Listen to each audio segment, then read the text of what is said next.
We touch base once again with Sadtu General-Secretary Mugwena Maluleke on the National Nutrition Program in the Eastern, in the Free State, rather. Mr. Mugwena, thank you so much for your time once again. Let's hope third time lucky. Let's perhaps start right at the beginning with your dissatisfaction and your unhappiness as Sadtu from this announcement.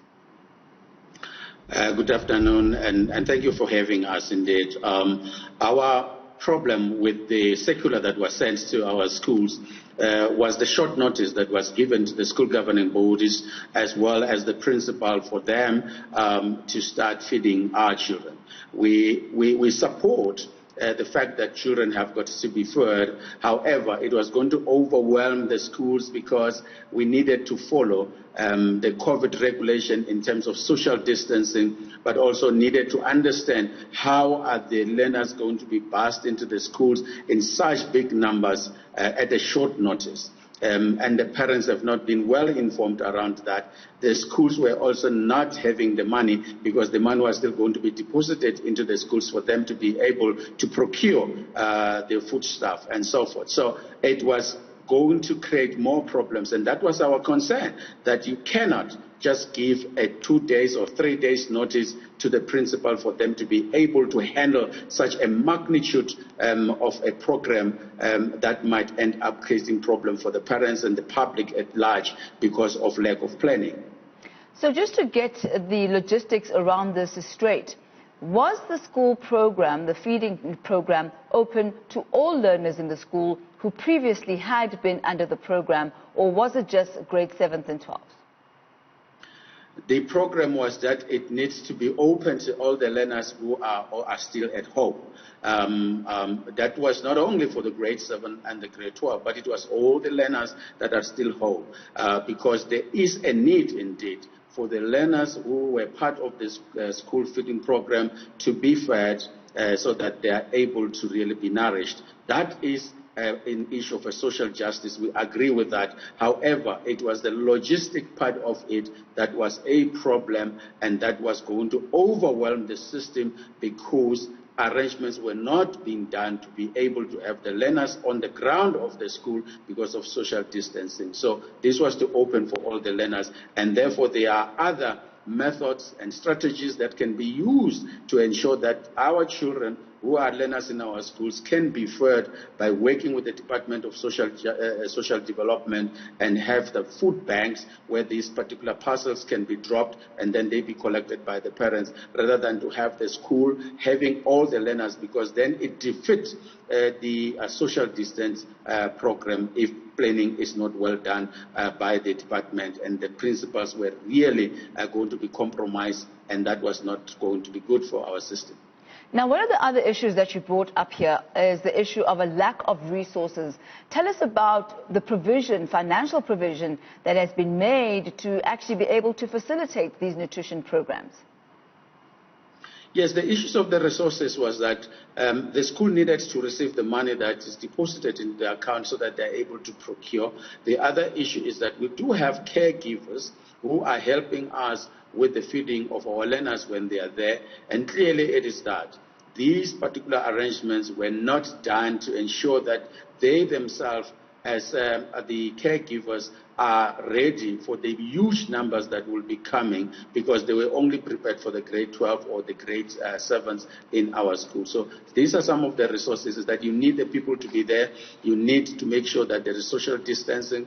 You need to make sure that the issues of the screenings are done, and then also temperatures are taken, because nobody must come into the school premises without those issues being taken, because this is the record that the Department of Health would require should there be any case that is recorded at the level of the school, and these resources were not availed to the principals or the school governing bodies, and this was our concern. If you could explain to me the conversations that took place between Friday, which is when you got the announcement, and Monday, which is when the feeding programs were supposed to actually start. You say that you have no reserves in your account, no financial reserves in your account, and that you were told to redirect whatever funds that you had into the COVID-19 situation. What type of communication did you and the Department of Education have regarding this?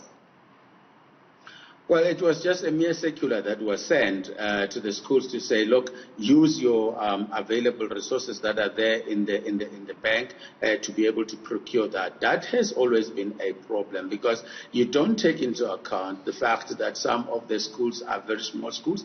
They do not have enough resources in the form of financial resources for them to be able to do that. So you really rely on the department to be able to replenish those particular resources by depositing more money into the school account to do that. Secondly, it is that you also have got to go and mobilize those who are signatories to be able to sign the checks, identify the suppliers, and all those particular things. These things take time. So the circular was really not well informed because of the logistic in terms of time. It is a bit of a double-edged sword in the fact that you do recognize and acknowledge the fact that the children do need to be fed, but also the fact that the required logistics need to be put in place. What is the way forward now as Sadtu to make sure that you meet both those needs? Yes, we have spoken to the Department of Education. They needed to withdraw the circular that they have sent in recognizing the fact that it's important that indeed the learners are fed, and therefore there are talks that are going on to ensure that this is done in a better way in terms of protecting the learners, protecting the communities, and protecting the public at large. So these are the ongoing processes at the level of the province, and we really appreciate the fact that the MEC was able to listen and therefore willing to talk to the union in order to take the process forward, because indeed there is a dire need for our children to be fed, but there are other alternatives that we must use in order to avoid overwhelming the schools in terms of social distancing, but also ensuring that we understand how they are going to be transported. If there's no transport, it is important that the school or the department take the food and transport the food to a center where the parents can be able to access these particular food parcels. And do you have a prospective date as to when the feeding would resume? Well, the talks are going on, and as soon as all the logistics have been resolved, the feeding will then be resumed. I will not be able to state when, because clearly it is that the schools are beginning to receive the money, and therefore they are beginning to do the planning. And as soon as everything is in place, the feeding scheme will be resumed.